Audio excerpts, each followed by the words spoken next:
Magandang gabi sa inyong lahat, mga kaibigan na nasa inyong mga tahanan. Muli binabati namin kayo ng magandang araw sa ating paksa na ating pag-aralan ngayon. Brother Noel, ang ating title ng ating talakayan. Ano yung ating title ngayon? Ang Sabbath.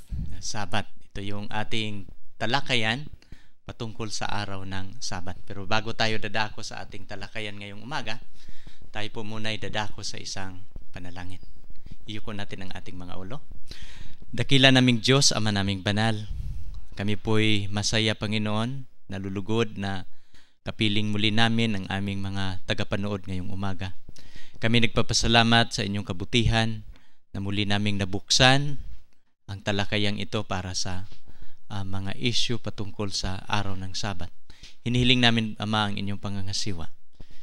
Aming pinapanalangin ang inyong banal na Espiritu na siyang magbibigay sa amin ng special na pagpapala habang aming i-discuss ang mga bawat talata sa Biblia.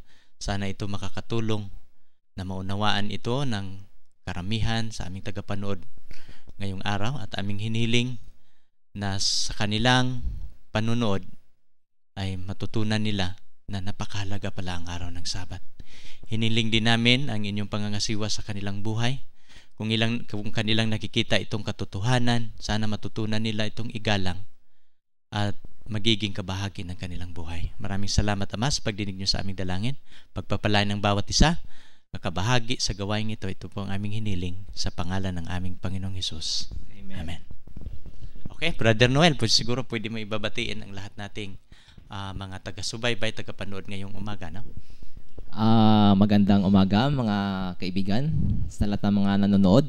Brother John, maraming salamat sa muli na ako'y inyong inaimbitahan muli sa iyong programa. Sana ang talakayang ito, Brother John, ay magdala ng katotohanan sa simpleng-simpleng paraan sa ating mga kaibigan. Kasi minsan ang dahilan ay nalilito ang mga nanonood. Ano ba ang mga issue na ating hinaharap pagdating sa sinasabi na Sabbath. Sa totoo lang, Brother Noel, pag sabihin nating Sabat, hindi ito naintindihan ng karamihan. Kaya nga sa talakayan natin, panoorin ninyo sapagkat maaari naming ipapaliwanag ang ano bang ibig sabihin sa salitang Sabat. Siguro ito yung ating unahin, Brother Noel, ano? Ano bang ibig sabihin ng salitang Sabat? Ito po ay ang concept po ng Sabbath sa ating kung ating bubuksan ang ating dictionary, ay ibig sabihin ng Sabbath is kapahingahan. Araw ng kapahingahan. At ang una agad na dumating sa ating isipan pag sinabi natin na kapahingahan ay ano ba ang tamang araw na dapat ang tao ay magpahinga? Pwede ba tayo magpahinga sa Lunes, Martes? So ito ngayong gabi, ngayong umaga, Brother John, ating titiyakin kung ano ba talaga ang inilagay ng Panginoon na tamang araw ng kapahingahan. Ito yung tinatawag na Sabat. Napapansin ninyo yung ating screen, nakikita ninyo yung 10 Commandments, pero napapansin mo yung larawan, Brother Noel, ay sinisira niya yung ika-4 na utos, ano? At kung papansinin ninyo ang araw ng Sabat, nakalagay yan sa 10 utos ng Diyos, at yan po yun sa ika-4. Minsan ating lalapitan, yan po ang Sabat, no? Bakit kaya sa larawan na inyong nakikita ay sinisira? Sapagkat karamihan sa Christianity na naniniwala kay Kristo at tinuturing nila ang kanilang sarili na mga Christian, ay hindi po nila napapansin na ay kabilang, karamihan sa mga Christianity ngayon ay kabilang sila sa pagsira sa Sabat, no? Kaya nga ating pag-aralan ngayon, ang talakayan natin ngayon na may patungkol sa Sabat. Pero bago tayo dadako sa mga marami nating diskusyon, maraming paliwanag patungkol sa Sabat, atin po, Brother Noel, kailangan atin ding ituturo o atin ding pag-aralan ngayong umaga yung tatlong, ibibigay natin sa kanila yung tatlo palang uri ng Sabat. Siguro ako magbibigay, Brother Noel, ano ba itong tatlong uri ng Sabat sa Biblia? Pag titingnan ninyo ang buong Biblia, mayroon pong 3 uring Sabat, hindi lang napapansin. Akala lang ng karamihan na pag babanggit na Sabat, nasa ika-4 na utos ay patungkol lang yan sa araw ng pamamahinga. Ang mga iba niya nag-iisip na ang Sabat ay araw ng linggo. Sa mga Christian, sa mga Jewish ay Sabado, pero hindi sila nagka-reconcile. Pero sa Biblia, pag titingnan ninyo mga tala sa Biblia, mayroon pong 3 uri ng Sabat. Ay ang unang Sabat, atin po itong makikita, Brother Noel, sa Exodo 20 verse 8 to 11. At itong Sabat na ito'y tinatawag na Sabat ng Panginoon. Ay pagpapansinin mo yung 20 verse 8, ang ika-7 araw ay Sabat sa Panginoon mo, Diyos. So, ano naman itong ikalawang Sabat? Ito yung tinatawag na Sabat ng mga Hudyo. Ano ba itong klaseng Sabado na tinatawag ito na Sabado ng mga Hudyo? Mayroon po itong dalawang uring Sabat ang Sabado ng mga Hudyo. Sa kanilang santuario, sa santuario ng Israel, mayroong tinatawag sila ng daily service at saka yearly service. Itong yearly service, tinatawag ito sa mga Israelita ang kanilang seremonya na the Day of Atonement. Isang bisis sa isang taon, papasok ang pinakamataas na saserdote sa ikalawang apartment ng santuario. Tinatawag yung santuario na the Most Holy Place. Ang kanilang celebration, isang linggo. Mula unang araw hanggang ika-7 linggo, isi-celebrate nila ang Sabat. At ito'y sa buwan ng ika-7 buwan, sa ika-10 araw, mag-umpisa ang Sabado ng mga Hudyo. Opo. At itong sa Levitico 25, ito yung Brother John. Sa kanila po kasi ang Sabat ng lupain. Ito po yung Sabat na sa pagdating ng pang-7 taon ay iniiwan nila yung lupain na hindi tinataniman. Nilalagyan nila ng pahinga sa bawat 7 taon. Iniiwan nila na hindi nagtatanim, nakatiwangwang kung sa atin pa, nakatiwangwang yung lupain. At anumang tumutubo ng mga pananim o mga maaring mga trigo, maaring mga prutas, ito ay pagkain para sa lahat. Wala pong itong restriction. So, libre para sa lahat ang mga bagay na tumutubo sa pang-7 taon. Ito yung Sabat ng lupain na tinatawag sa Leviticus 25, chapter 25, verse 1 to 5. Nakaligtaan din natin, Brother Noel, yung isa pa, yung Leviticus 25, 8 to 13. Itong yearly Sabat, magbibilang sila ng 7, kama-kapito. Kaya ibig sabihin, 49 Sabat yung tinatawag na Day of Atonement. Sa ika-49 na year, sa Sabado, sa celebration nila sa Day of Atonement, mayroon silang tinatawag niyan paghihip ng trumpeta. Sapagkat sa ika-50 na celebration nila sa Day of Atonement, ito yung tinatawag nila na Jubilee Sabat. Kabilang pa rin yan sa Sabat ng mga Hudyo. Anong karanasan dito sa tinatawag na Jubilee Sabat? Lahat ng mga tao na nabili nila na katulong, bibigyan na sila ng karapatang kalayaan. Bibigyan na sila ng kalayaan na makauwi sa kanilang sambahayan, sa kanilang pamilya at sila'y malaya na. At kung mayroon mang mga lupain na nasanla, pwedeng kukunin uli. Binabalik na doon sa tunay na nagmamay-ari. Kaya nga ito yung Jubilee Sabat, kabilang yun siya sa Sabat ng mga Hudyo. Kaya nga sa Biblia, hindi lang ang Sabat ay may patungkol sa araw ito ng pagsamba. Mayroon ding Sabat sa lupain, mayroong Sabat ng mga Hudyo. Now, kapag ating titingnan ang Sabat, Brother Noel, ating pag-aralan, kailan ba ito nagsimula itong Sabat? Okay. So, sa pasimula pa, kung ating titignan sa Genesis, Brother John, ibalik natin taga sa pinakaunang bahagi ng paglalang. Doon po sa Genesis chapter 2, verse 1 to 3. Atin pong makikita doon na ang Panginoon ay pagkatapos ng kanyang lahat ng ginawa sa pang-7 araw, siya ay nagpahinga, Brother John. So, minsan sabi ko, sa isip ko, Brother John, sabi ko, bakit kaya nagpahinga ang Panginoon? Siya kaya ay napagod?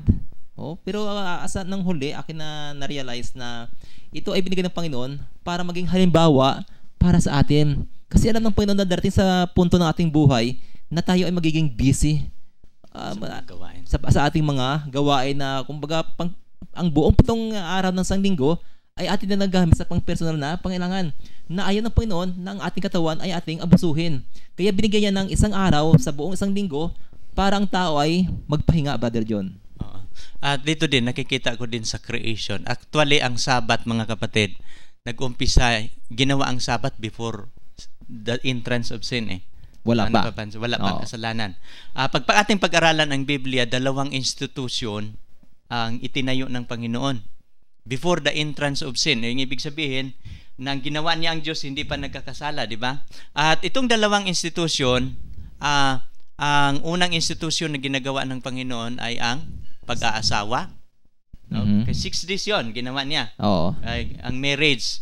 Ang ika-7 araw, although nakukumpleto ng Panginoon yung creation niya within 6 days.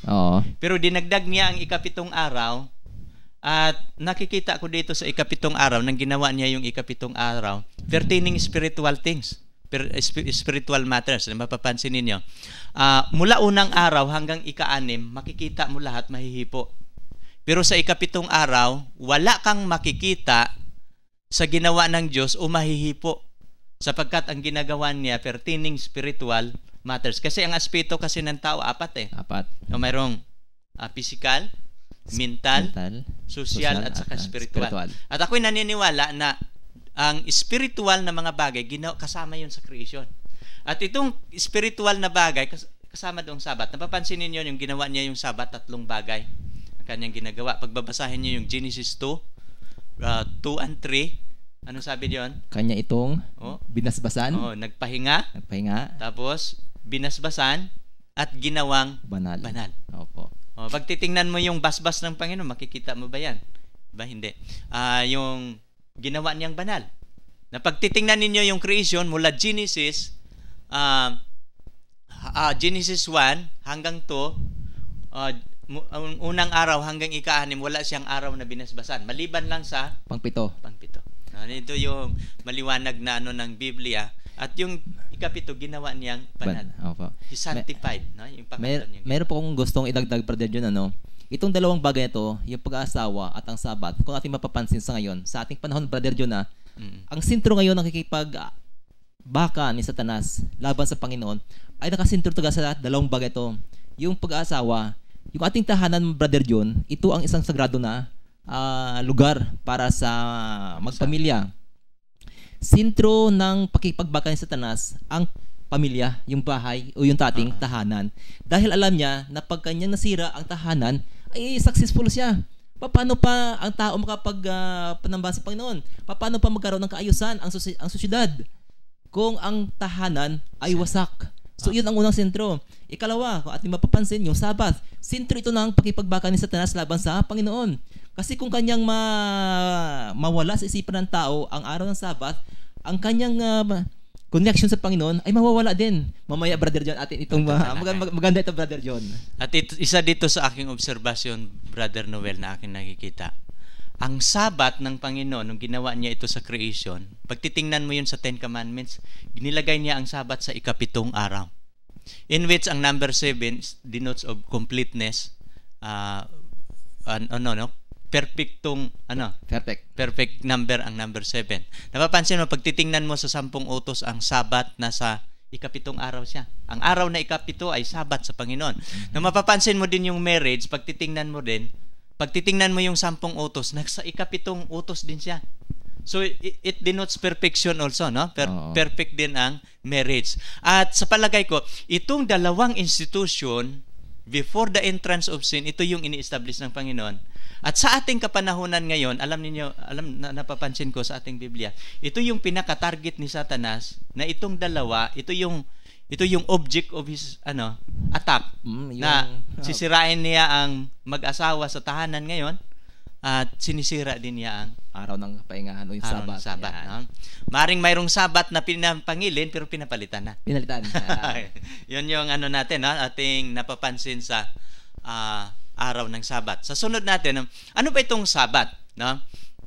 Pag titingnan mo, Brother Noel, itong Sabat, it talks about time. No? pag titingnan mo ang batas ito ng Diyos eh. Pero ano bang tinutukoy pag ating pag-aralan ang araw ng Sabat ay patungkol ito sa panahon, di ba? Napapansin mo? Bakit ito'y isang panahon? Sapagkat sa palagay ko, ang Sabat, ito yung isang relasyon na nagtulay sa pagitan ng Diyos at sa tao. Lahat ng 10 utos mahalaga, walang hindi importante, lahat ay dapat pa rin. Pero sa 10 utos, ito lang ang tumutukoy sa panahon. Di ba? Napapansin niyo, sabi ng Panginoon, 6 na araw gagawa ka. Gagawin ang lahat ng gawain, ngunit ang ika-7 araw, ito'y Sabat sa Panginoon mong Diyos. Sa araw na yan, huwag kang gagawa ng anumang gawa. Tumutukoy ito, kapag ipapangilin mo yung araw na ito, ay imposible na hindi ka magkakaroon ng relasyon sa iyong Diyos. At itong dalawang institusyon, yung marriage at saka Sabat, kung ikaw magbibigay ng panahon sa iyong asawa, mga anak, anong mangyayari? Magkaroon ko yun ng magandang samahan. Magandang samahan, di ba? Tapos ay nagiging close ang bawat isa sa atin. Magresulta ito ng magkakaroon ng intimate relationship sa bawat miyembro ng tahanan. Bawat miyembro ng tahanan. Ganon din sa Diyos. Pero sa palagay mo, bakit kaya hinihingi ng Panginoon ang isang araw talaga? Sa palagay mo?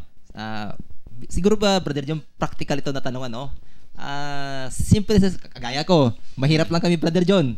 So, kinakailangan ko rin maggumawa sa loob ng 6 na araw. Kumbaga, kailangan ko rin ng yung physical, di ba? Physical na aspekto. So, kailangan ko rin maghanap buhay. Kailangan kong gumawa. Pero, hindi ibig sabihin na sa paggawa ko ay kaligtaan ko ang gawa ay tungkol sa Panginoon. Kasama pa rin yun sa loob ng 6 na araw na paggawa.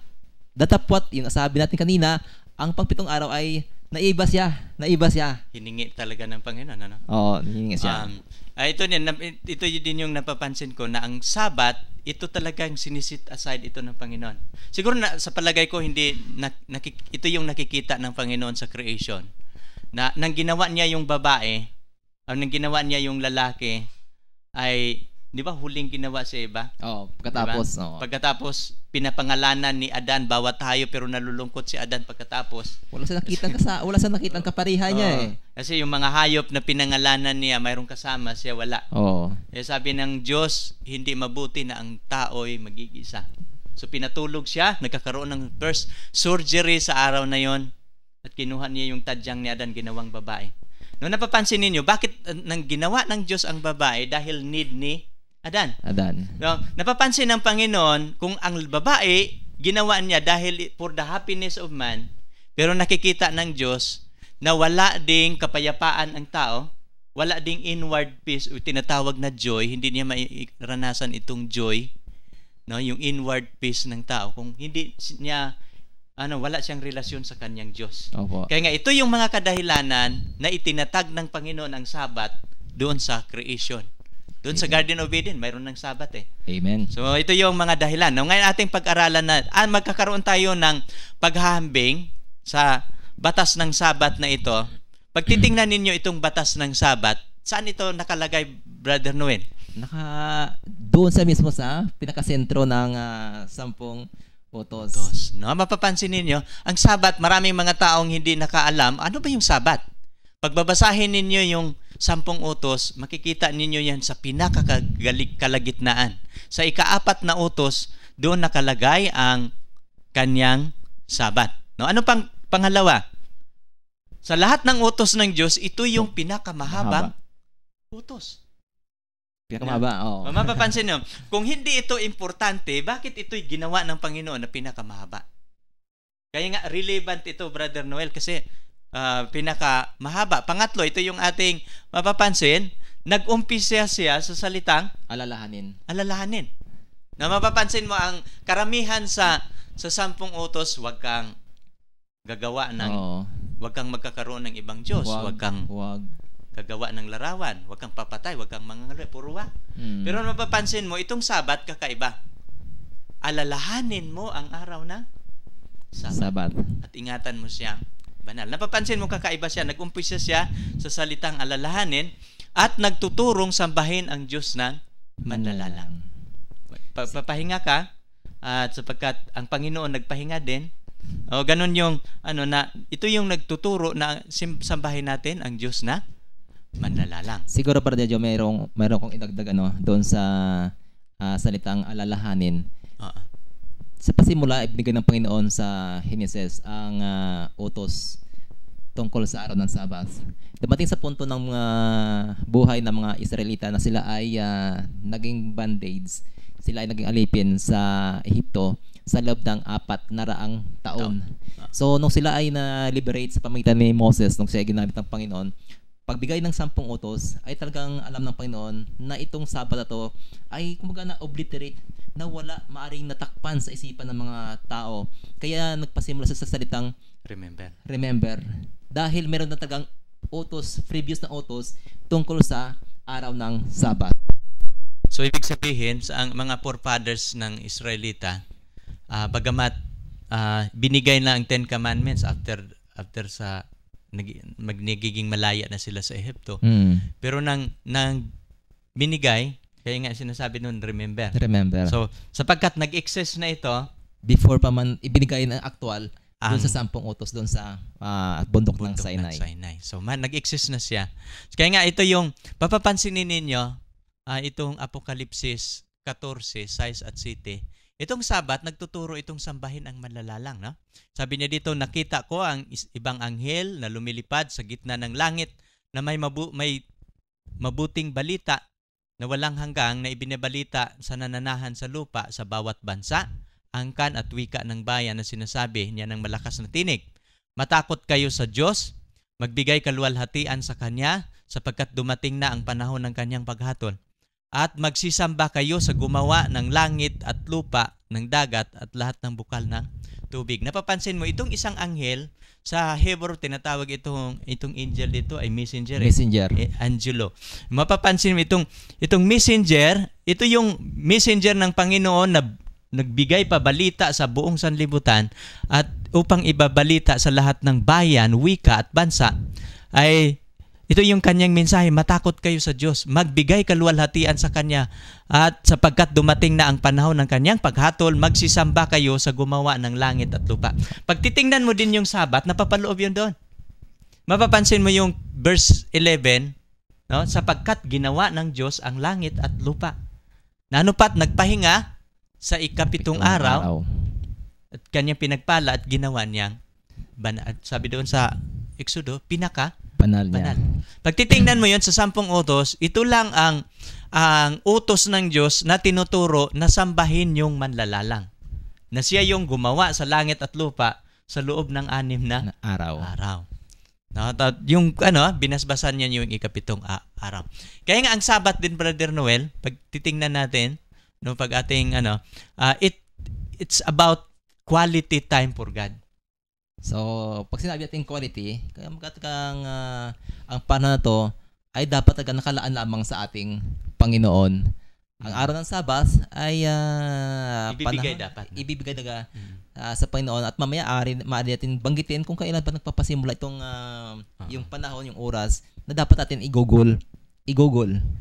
Hindi i-google para sa ating manlalalang. Kaya nga ito yung kaya nga napapansin mo, ito yung dahilan na nais ni Satanas na sirain upang putulin ang relasyon sa tao at ng tao sa Diyos. Kaya nga ito'y pinalitan. Sa halip na buong araw, ang ginagawa ng karamihan ngayon, half day na lang. Hindi ka pwede yung half day. Pagpasok na sa simbahan ng 1 oras, ay diretso na sa palengke. O kaya, pero maaari siguro natin banggitin mamaya kung ano yung mga pamamaraan, yung tamang pamamaraan ng pangilin ng araw ng kapahingahan. Sabat. No? Sabat. Pero bago tayo dadako doon sa mga iba pang mga issues sa Sabat, at dito muna natin, i-define muna natin yung word itself na Sabat. No? Ano ba ang ibig sabihin sa salitang Sabat? Now, itong Sabat, galing ito sa Brother Noel? Galing ito sa salitang Hebrew na Shabbat. No? Galing ito sa dalawang root word na Shalom at saka Abba, no, na sa mga Hebrew na salita. Pag ang Shalom, ito po'y ang kahulugan ng Shalom sa Hebrew, ano po to? Peace, kapayapaan. At itong Abba, Father. So pag titingnan mo, ang salitang Sabat, galing ito sa salitang Hebrew, ang ibig sabihin, no? na there is peace in my Father's house. In Father's house. Kaya nga ito pa lang yung layunin. Pag babasahin mo yun sa kautusan, ito yung layunin pala ng Panginoon. Ito yung objective niya. Bakit ini-establish niya ng Sabat? Gusto ng Diyos na magkakaroon ang kanyang mga anak ng kapayapaan. Sa kanyang bahay. No? At ito yung layunin niya. Bakit niya ini-establish ang Sabat? So, pag titingnan natin, atin na namang pag-aralan ngayon, ano bang araw ang Sabat? Okay. So, mahalaga mga Bradyo na matukoy natin ang tamang araw ng Sabat. Maari nga tayo ay nagpapahinga sa araw, sa isang araw, sa isang buong isang linggo. Gaano man tayo, Brother John, kasinsero sa ating pangingilin nung araw na yon? Pag hindi yon ang araw na sinasabi ng ating Panginoon, feel ko talaga, Brother John, na hindi maging pagpapala para sa atin yon o para sa isang tao na nangangilin yung kanya pagiging sincero doon sa araw na itinakda hindi ng Panginoon kundi ng isang institusyon. At saka importante din natin, dapat nating maunawaan, maintindihan talaga kung ano ba talaga itong araw ng Sabat. Alam niyo, marami kasing nagsasabi, marami akong narinig, sabi nila, ang Sabat naman ay araw naman yung pamamahinga yan. No, sabi nila, pamamahinga ko yan, pamamahinga yan sa tao. Kaya nga, kahit anong araw, Pwede akong mag-ano ng Sabat. Pero pag titingnan natin sa Biblia, ito kasi minsan narinig natin sa mga tao kanyang opinion yan. Pero ano ba ang opinion ng Biblia? Ano ba talaga ang nakasulat sa Biblia? Ito yung authentic. Ito yung mayroong authority kapag ang nagsabi ang Biblia. O ating tanungin ngayon, ating babasahin sa Biblia, ano ba talaga yung araw ng Sabat? Opo. Okay. Pakibasa, Brother Noel, ano ba ang araw ng Sabat? Okay, ating pong tutunghayan ang Genesis 2, versikulo 2 hanggang 3. Ito po ang nakasabi, talatang 2. At nang ikapitong araw ay niyari ng Diyos ang kanyang gawang ginawa at nagpahinga ng ikapitong araw sa madlang gawa niyang ginawa. Talatang 3. At binasbasa ng Diyos ang ikapitong araw at kanyang ginawang banal sapagkat siyang ipinahinga ng Diyos sa madlang gawang kanyang nilikha at ginawa. So maliwanag, Brother John, na specified talaga to, Brother John, na ang araw ng Sabat ay tumama o tumapat sa ikapitong araw. Maring sabihin nila, wala mang nababasa dyan na Sabat, kapatid. Pero pag titingnan mo sa Exodo, doon sa 10 utos, maliwanag, no? Opo. Kasi ang ating binabasa kanina doon sa Genesis, yung paano niya, anong araw yung kanyang ini-establish na espesyal. Opo. Diba? 3 ang ginawa niya doon, yung nagpahinga, binasbasan, tapos ginawang banal. Pero pag titingnan mo sa sa final record niya doon sa 10 Commandments, ngunit ang ikapitong araw, mababasa natin yung litra por litra. Hindi pala ang unang araw o alin sa 7 na ginawa niya itong kundi ang Sabat ng Panginoon ay yung ikapito. Ngunit ang ikapitong araw ay Sabat sa Panginoon mong Diyos. Sa araw na yan, huwag kang gagawa ng anumang gawaan. Napapansin mo, sunod-sunod. Opo. Yung anak na lalaki, anak na babae. Kahit baka. O aliping lalaki, aliping babae. Mga bisita na nasa loob ng iyong pintuang daan. Mapapansin ninyo, very specific. Pag titingnan mo din yung article na ginagamit niya, but the 7th day. O pag ang article na definite article, pag sabi ng Diyos na ikapito, period. Ano talaga yun? Yung ikapito, kaya nga, i-challenge ko kayong nanonood ngayon, ano ba talaga yung araw na ikapito sa inyong kalendaryo sa inyong bahay? Kung ano yung araw na ikapito, ang Panginoon very specific sapagkat yun ay talaga, yun yung nakasulat. Kaya nga kung ano yung Sabat, ito yun ang ikapitong araw sa ating kalendaryo. Ano pa? Kaya nga maraming mga talata dyan, Brother Noel, support. Pero titingnan natin yun sa gagamit tayo ng dictionary ngayon. Titingnan natin yung Encarta Dictionary. Pag titingnan natin yung word na Saturday, alin ba talaga sa 7 araw ang ikapito?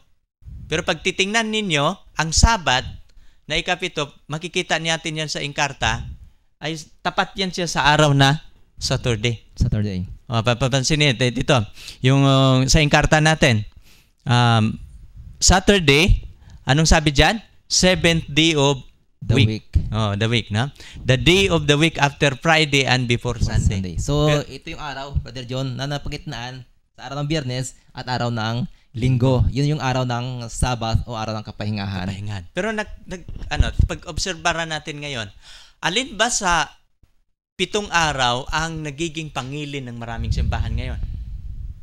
Sa ngayon, Brother John, para sa akin, Brother John, nakakalungkot na araw ng Linggo, ang karamihan na ipinapangilin o ginagawang araw ng pananambahan ng ating mga nakakaramihang Kristiyano o mga kapatid natin.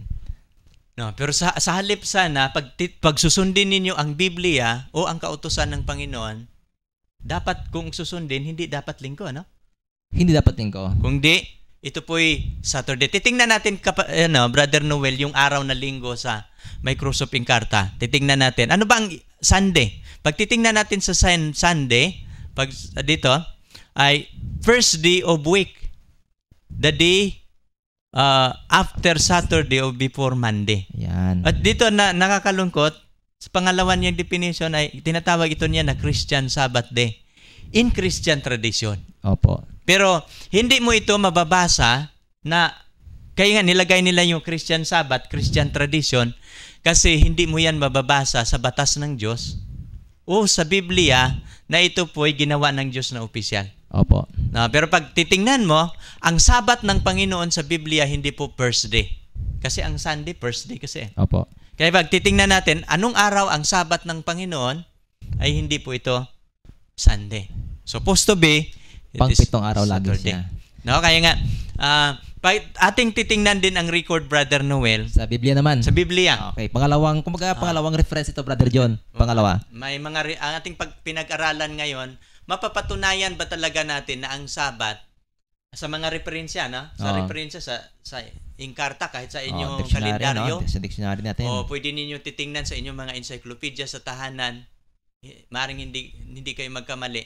Isa lang ang record niya, no? Dito tayo naman sa biblical record na naman ang ating titingnan. Saan ba, Brother John, na anong version itong pinaghanguan mo? Ito yung Good News Good News Bible version, no? Good News sa Good News version, naalala ninyo yung crucifixion ng ating Panginoon. Ito yung Semana Santa. Ito yung buong sanlibutan nag-celebrate tayo sa tinatawag na Semana Santa. Opo. At ang ating celebration sa Semana Santa mula Linggo hanggang Sunday. Opo. Sunday to Sunday. At buong sanlibutan naniniwala na namatay si Kristo sa anong araw? Biyernes. Opo. Walang naniniwala sa Semana Santa na namatay siya Huwebes. Opo. O Sabado. O Linggo siya namatay. Lahat tayo, buong sanlibutan, naniniwala tayo na ang kamatayan ni Jesus Christ doon sa Kalbaryo sa cross ay araw ng Biyernes. In fact, parang alas 3 itong hapon nangyari, Brother John. So ating babasahin, Brother Noel. Kung mayroon kayong Good News Bible, mababasa ninyo yan litra por litra. Pag titingnan ninyo yung mula 54, mula 54, it was Friday nang namatay siya. No? And the Sabbath was about to begin. Opo. No, Friday siya nung namatay. Pag i-atras ninyo sa 44, mula alas 12 hanggang alas 3, nagdilim yan sa buong lupain. Tapos sumigaw siya ng malakas. Ama, sa mga kamay mo, ipanagtagubilin ko ang aking espiritu. Pagkasabi niya, nalagot ang kanyang hininga. Anong araw yon? Biyernes. 54, it was Friday, and the Sabbath was about to begin. Ating mo nang i-discuss ito, bakit ang Sabbath was about to begin, Brother Noel? Dahil, Brother John, ang tatakip ng araw ng Biyernes ay magpapasimula na. Kung ba malapit na lang, ilang oras na lamang ang nalabi, ay tatakip silim na. Kaya sa kanila, kasi ang background, Brother John, ang pangyayari yan ay sa lugar nila. So, hindi natin itong pwedeng gamitin ang ating oras na paglipat ng araw. Ito po ay maliwanag na sa kanila sa pagdating ng Biyernes, paglubog ng araw, iyon ay pasimula na ng panibagong araw. Kaya sinasabi na it was about, malapit na magpasimula ang araw ng Biyernes, ang araw ng Sabat, kasunod sa araw ng Biyernes. Ibibigay ko din sa inyo yung background, yung Day of Reckoning kasi sa Bible. Pag titingnan ninyo yung creation sa Genesis, ano ba talaga yung una? Yun bang gabi o dilim sa pagbabago ng araw? Pag titingnan ninyo yung sa Genesis, sa creation ng Panginoon, na ginawa niya yung araw, yung unang araw, there was an evening and morning. Opo. So ang Day of Reckoning, una ang pagbabago, paglipat sa araw, gabi. Oo, yung takip silim. At pag titingnan ninyo yung creation, yung isang araw, nahahati yan siya sa dalawa. Yung 6 to 6 na dilim, ito yung kalahati. 12 hours yan. 12 hours. Tapos yung 6 to 6 na liwanag, 12 hours din yan. So kaya nga ang pagbilang natin sa araw, ito yung pagbibilang natin ng Julian calendar. Ang Julian calendar doon, mag-umpisa yun siya sa 6 o'clock eh. At ang Julian calendar, ito yung ginagamit sa kapanahonan ni Jesus Christ. At nung 1500, binabago ito ni Pope Gregory, na ang Day of Reckoning, binabago na niya sa halip na alas 6 ng hapon, midnight. Ginagawa na niyang midnight. Sa Gregorian calendar yan, yun yung basihan ng Gregorian calendar. Pero sa Julian calendar, ito yung sa kapanahonan ni Jesus Christ. Kapag dumating na ang alas 6 ng hapon, lilipat na ang pagbilang ng araw. For example, nung namatay si Jesus Christ, Friday ng alas 3, pag ka-alas 6 ng hapon noon, nilibing si alas 5, pagka alas 6, mag-umpisa na ang Sabat. Opo. Kaya nga ito ay maliwanag sa Biblia na sinasabi, it was Friday and the Sabbath was about to begin. No, sapagkat, and the woman who followed Jesus from Galilee went with Joseph and saw the tomb. Tiningnan nila yung libingan, paano siya nilagay? How Jesus' body was placed in it. Then they went back home and prepared the spices and perfume for the body. Napapansin ninyo, napakahalaga yung Sabat na yon, sapagkat hindi nga nila nalagyan si Jesus ng pabango nung nilagay sa libingan. Opo. Nagmamadali sila. So ang kanilang preparation ng pabango, paglagay ng pabango sa body ni Jesus Christ, doon na sa tahanan. Tapos na ang paglibing. Kaya nga, very early on the morning, sa Sunday, pumunta pa sila sa libingan kasi gusto nilang lalagyan ng pabango.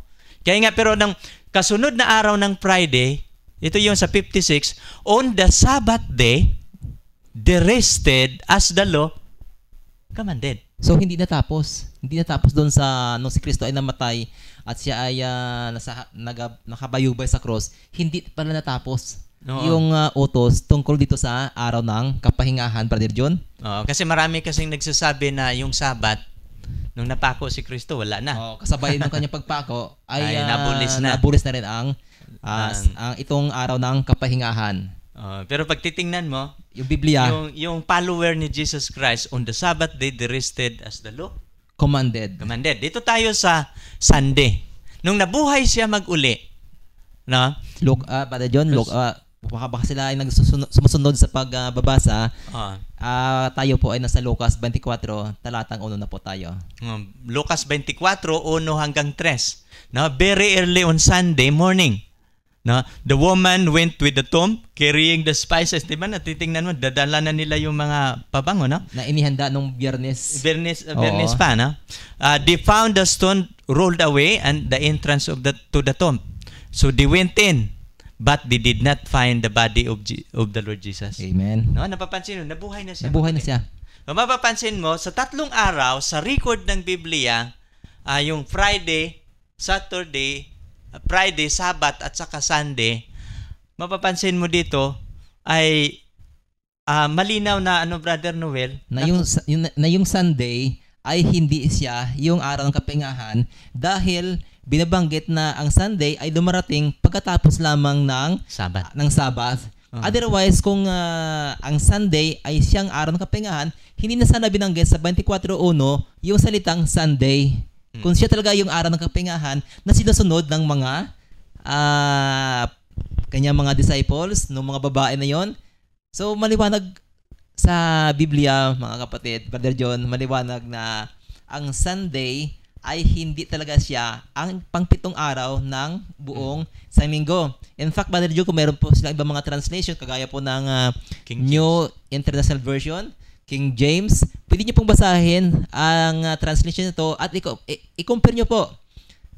Diyan po ay kasulat diyan on the first day of the week. So dito po sa translation nito, early on Sunday. So maliwanag, mga kapatid, na ang Sunday ay siyang pang-unang araw ng buong isang linggo.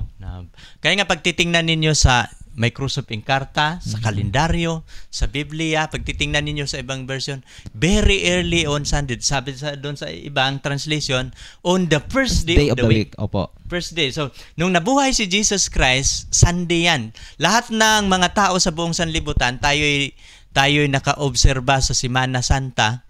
Ang linggo talaga, yun yung muling pagkabuhay. Mayroon silang tinatawag na Sabado de Gloria. Ano yung Sunday? Linggo ng pagkabuhay. Pero pag titingnan mo sa Biblia, yung linggo ng pagkabuhay, yun unang araw ng isang linggo.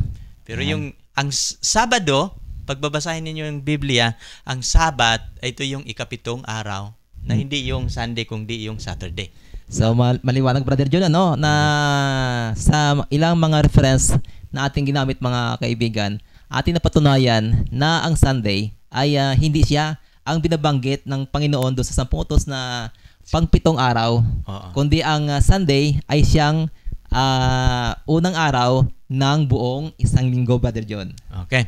Alalahanin ninyo ang atin pong pinag-aralan dito, yung Sabat ito ng Panginoon. Yun yung Sabat ng Panginoon. Para kanino ginawa ang Sabat? Ito din, mayroon din akong narinig, Brother Noel, na sabi na, lalo na sa mga kapatid natin, mga kasama nating mga dating daan, sabi nila, yung Sabat para lang yan sa Israel. Hudyo. Sa mga Hudyo. Okay. So kung tayo'y Pilipino, hindi tayo saklaw dyan. Ang Sabat para lang yan sa Israel. Mayroon pa nga akong mga kaibigan na nagsasabi, sabi niya, ang Sabat, tanda yan ng pagkaalipin. Kasi binigay ang Sabat nung sila ay pinalaya na sa pagkaalipin sa Ehipto. Opo. Mayroon silang talatang ginagamit. Pero ating pag-aralan ngayong gabi, para kanino ba ginawa itong Sabat? Brother Noel? Basahin natin, Brother John, para maliwanagan natin. Okay. Pagbabasahin natin yung Marcos 2:27 at 28, si Jesus Christ mismo ang nagsasabi. At sinasabi niya sa kanila, si Jesus Christ ang may sabi. Brother John, mga kaibigan, kung kayo po ay may mga Biblia, o meron kayong time na magtingin sa National Bookstore, ito po mga talatang ito na nakasulat ngayon, na makikita nyo sa screen nyo, ito ay nakasulat nakalimbag sa pulang letra. Pula ito. Ibig sabihin, ay talagang salitang ito direkta galing sa ating Panginoon. Yan. Pula yan. Kaya nga, yung salitang pula, sa King James Version na Bible, pag makita ninyo yung salitang pula, si Jesus ang nagsasalita dyan. Pero ito yung sabi ng ating Panginoon, sinabi niya sa kanila, ginawa ang Sabat ng dahil sa tao, at di ang tao ng dahil sa Sabat. Kaya ang anak ng tao ay Panginoon din naman ng Sabat. Pag titingnan ninyo dito, sa ibang translation, the Sabbath was made for man. And not man for the Sabbath. Paano ba natin ito intindihin? Pag titingnan, ang tanong kanina, para kanino ba yung ginawa ang Sabat? Ginawa ito para sa tao, hindi para sa Israelita lang. So, hindi lang para sa isang bansa o lipi ng mga tao. Ang lipi ng mga tao, ang pagkagawa na binibigay ng Diyos ang Sabat, kung di ito para sa lahat ng mga bansa. Kasi ginawa niya ang Sabat, hindi lang para sa Israelita, kundi ginawa ito para sa tao. At ito yung nagustuhan ko sa 28, itong anak ng tao, isa ito sa pangalan ni Jesus Christ. One of His favorite name na tinatawag niya sa kanyang sarili. At ang anak ng tao, Panginoon din naman sa araw ng Sabat. Papansinin niyo, itong araw ng Sabat, this is the official day to worship the Lord. Pag titingnan natin yung mga ibang talata sa Biblia, ito yung araw dapat na pagsamba sa Diyos. Pero kapag sasambahin mo ang Diyos sa araw na ito, siya ang Panginoon. Siya ang pinapanginoon mo. Oo. Ito din, ating lilinawin natin ito, na ginawa ang Sabat ng dahil sa tao. Di ang tao ng dahil sa Sabat. Ibig sabihin, Brother John, kung kino-considered ko ang sarili ko na tao, dapat pala kong mangingilin sa araw ng Sabat at sa araw ng kapahingahan. Kaya para maintindihan din natin, nang ginawa niya si Adan, mayroong kulang, ginawa niya yung babae. Kasi yung babae para sa lalaki. Pero na nakita ng Diyos na hindi mabuti, na hindi siya makipagrelasyon sa kanyang Diyos, ginawa niya ang Sabat. Kaya nga ito yung dahilan na ginawa ng Diyos ang Sabat para sa tao. Hindi ang tao para sa Sabat. Ano bang ibig sabihin nito? Marami kasing mga tao ngayon na sa halip na ikapitong araw ang Sabat ng Panginoon, ang tao ang pumipili kung anong Sabat niya. Sa halip na Saturday, ginawa niyang Ibang araw. Ibang araw. Pero ang Panginoon, He is a God of order, a very specific God. Pag sasabihin ng Diyos na ikapito, we must obey. No, sapagkat anong sasabihin ng Diyos, hindi siya nagkakamali. At tama niyan. Pag titingnan natin doon sa creation, ang ikapito ang binasbasa ng Diyos, hindi yung unang araw. No, kasunod natin kaya mapapansin mo yung Sabat ng Panginoon, napakahalaga yan, pinakamahaba yan. No, yun yung natin, no? Kasunod nating pag-aralan, ito lang ang batas na bago ito sinulat sa bundok ng Sinai, inuutos na ito ng Diyos na sundin. Yun, siguro kanina ba rin, John, ay nauna yung sinabi ko kanina, no? Yung nabanggit ko kanina na hindi pa man doon naisulat sa dalawang tapis na bato, ito ay tagang pinapasunod na ito ng Panginoon para sa atin. Ay bibigay ko sa inyo yung background nito. Ang 10 utos, binigay niya sa Exodus chapter 20. Pero pag babasahin niyo yung Exodus chapter 16, mayroong karanasan dyan na habang sila naglalakbay doon sa wilderness papuntang promised land, kasi galing sila sa Egypt, naglalakbay sila for 40 years. 40 years. Sa wilderness. Pero wala silang pagkain na kinakain, kundi pinapaulanan sila ng Panginoon ng tinapay. Pero yung tinapay na pinaulan, ano yung tawag ng tinapay? Mana. No? Pero itong mana na pinaulan ng Panginoon araw-araw, pupulutin nyo nila nang hindi pa sisinag ang araw. Pero yung pag-uulan ng tinapay, 6 days lang. 6 days lang. Pero pag araw ng Sabat, wala silang mapulot. Pero mayroong mga Israelita doon na pumupunta para mamulot, sabi ng Diyos, hanggang kailan pagtitiisan ko ang mga taong ito na mga matigas ang ulo? Sapagkat hindi nila pinangilin ang Sabat. Yung at isa pa, Brother John, doon sa araw ng Biyernes ay doble yung kinukuha ng mga tao. Ang nakapagtataka, Brother John, doon sa araw ng Biyernes, yung pangalawang portion na yon hindi inuud. Samantalang sa ibang mga araw, mga kapatid, kung babasahin niyo po yung Exodus 16, ay makikita nyo na yung mga tao na kumukuha ng sobra, inuud. Pero sa araw ng Biyernes, diba, isang kababalaghan nyo na ginagawa ng Panginoon na yung pangalawang portion na yon na hinihanda para sa araw ng Sabado, sa araw ng Sabat, ay hindi inuud. So, ganun kahalaga para sa Panginoon ang atong araw ng Sabat na kanyang ibinigay para sa atin. Kasi ang instruction ng Panginoon doon, bawat pamilya isang omer eh. Mm-hmm. Pero pag kukuha sila ng 2 omer, kinabukasan magkakaroon ng uod. Pero ito yung kamamangha, pag araw ng Friday, doble ang kukunin nila, pagka Sabado hindi inuud. Sapagkat pinahiwatig ng Panginoon na mahalaga ang araw ng Sabat. At ipinagbabawal din niyang lalabas sila. Opo. Hindi, doon lang sila sa kampamento pag araw ng Sabat. No, ang Sabat ay ito ay silyo. Sa Biblia, pag pag-aralan ninyo itong Sabat, mga kaibigan, ito pala ang silyo ng Diyos o tatak ng Diyos sa kanyang bayan. Amen. Maliban na ito'y araw ng pagsamba, ito talaga yung pinili ng Panginoon na dapat araw ng pagsamba. Pero pag susundin natin ito, hindi lang ito ang opisyal na araw ng pagsamba. Ito yun ang pinakatatak o silyo ng Diyos sa kanyang bayan. Ating pag-aralan ngayon. No, mapapansin ninyo, saan ba nakalagay yung Sabat, Brother Noel? Nasa kalagitnaan. No, pinakamahabang utos yung ating nakikita kanina. Pero maliban doon, no, ito'y silyo. Saan ba natin mababasa yung mga silyo na talata sa Biblia? Now, what does it mean to be sealed? No, ano bang ibig sabihin ng masilyuhan? No? Nevertheless, sa 2 Timoteo 2:19, nevertheless, the foundation of God standeth sure, having this seal. Mayroong silyo binabanggit ito. The Lord knoweth them that are His. And let everyone that nameth the name of Christ depart from iniquity. So pag kilala ng Panginoon ang Kanya at mayroon silang silyo. No?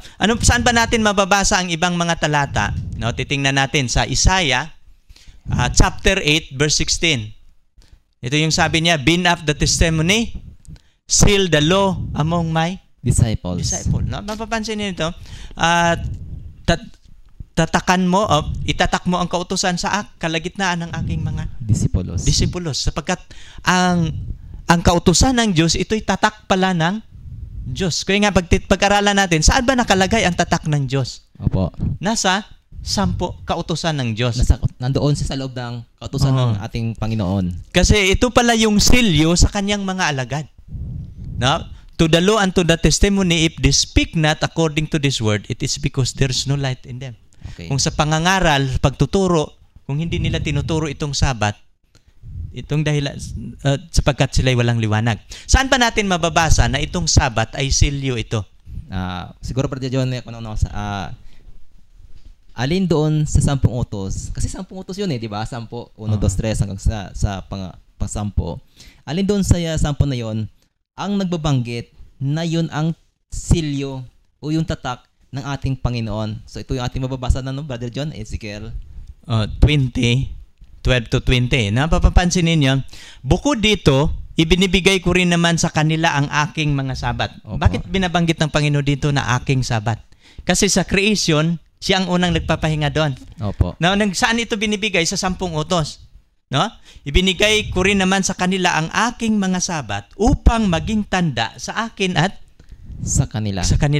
Upang kanilang makikilala na ako ang Panginoon na nagpapaging banal sa kanila. Yan. So malinaw. Pag titingnan mo sa Hebro, no, nalimutan ko lang maisulat, pero pag titingnan mo yung silyo dito, sign, mark, pareho lang 'yan. Oo. No, kaya nga yung tanda ay ang nang pagbigay ng Panginoon sa Sabat doon sa kanyang bayan. Ang una kasi niya binigyan nito yung Israel Opo. No, pero nang binigay ito sa bansang Israel, ito'y nagiging tanda sa kanila. No, pagbabasahin mo din sa 20, inyong ipangilin ang aking mga Sabat. Ibig sabihin, utos ito ng Panginoon na dapat nating sundin. At ang mga magiging tanda sa akin at sa inyo. Magiging tatak ito sa pagitan ko at sa inyo. Kung hindi mo ito ipangilin, kailanman hindi mo ito magiging tatak. O hindi magiging tatak ito ng Diyos. Sapagkat sa Biblia nakikilala ng Panginoon ang Kanya, pero ang tatak na Kanyang gagamitin para sa Kanyang bayan ay ang Kanyang Sabat, litra por litra, no? Sign. Brother Noel, dito tayo iikot sa ating talakayan nito patungkol sa silyo. Opo. So ito po ay ating makikita isang typical na silyo. Ito po ay para lalo nating maunawaan ano ba ang nilalaman ng isang silyo o tatak. Ating pong kinuha itong illustration na to. Ito po yung seal na ginagamit sa White House. Okay.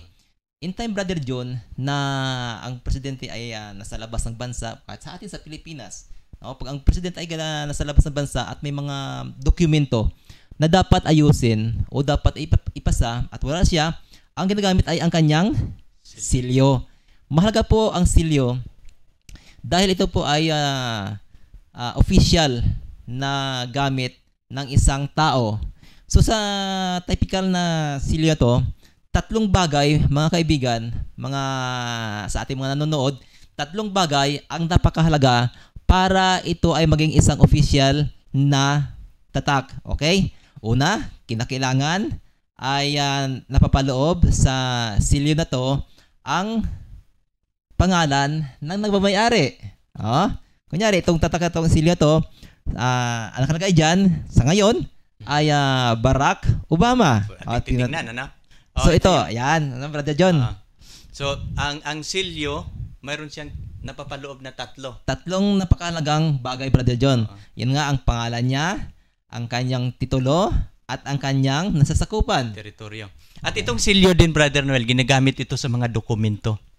Diba? Kahit nga bibili ka ng sasakyan, pag ipa-notaryo mo yun sa abogado, yung may dry seal sila, mayroong dry seal. Mayroon din silang dry seal. No? Pag ang papel ay walang silyo, hindi siya official na dokumento. Ganon din sa Diyos. Saan ba natin makikita na ang Sabat, ito ay mapapatunayan natin na ito'y silyo ng Diyos.